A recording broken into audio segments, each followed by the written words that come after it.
Okay, number 16. This is the final one that we're going to warm up on before we get to the delta math work.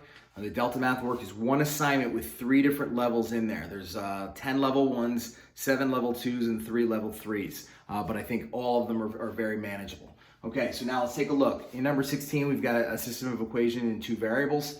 The first equation is 2x plus y is equal to 20, and the second is 6x minus 5y equals 12. When I take a look at what's the easiest variable to isolate, it's going to be the 1y. So I'm going to work with equation number 1 to start. 2x plus y is equal to 20.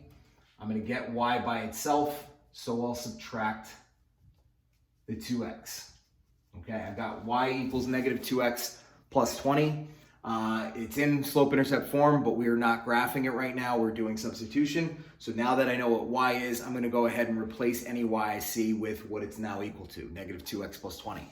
Since I rearranged the first equation, I'm going to substitute it into the second one.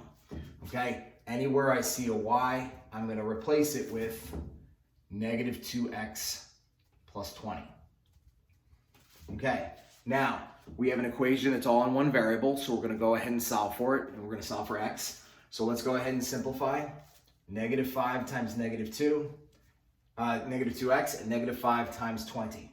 So here we have 6x plus 10x. Negative times a negative is positive, and negative 5 times positive 20 is going to be negative 100.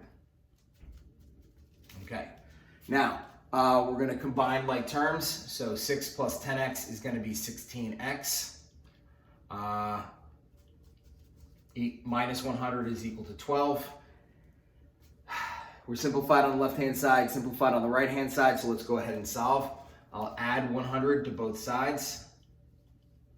I have 16x is equal to 112. Okay, we can go ahead and divide both sides by 7. We're going to divide both sides by 16, and our answer is going to be 7. Okay, now that we know what x is, we can go ahead and solve it, substitute it in to solve for y. So y equals negative 2x, or negative 2 times 7 plus 20. Negative times a positive, that's negative 14. Negative 14 plus 20 is going to be a positive 6. So these two lines will cross at the point 6, 7. Since it's a single point, it is consistent independent.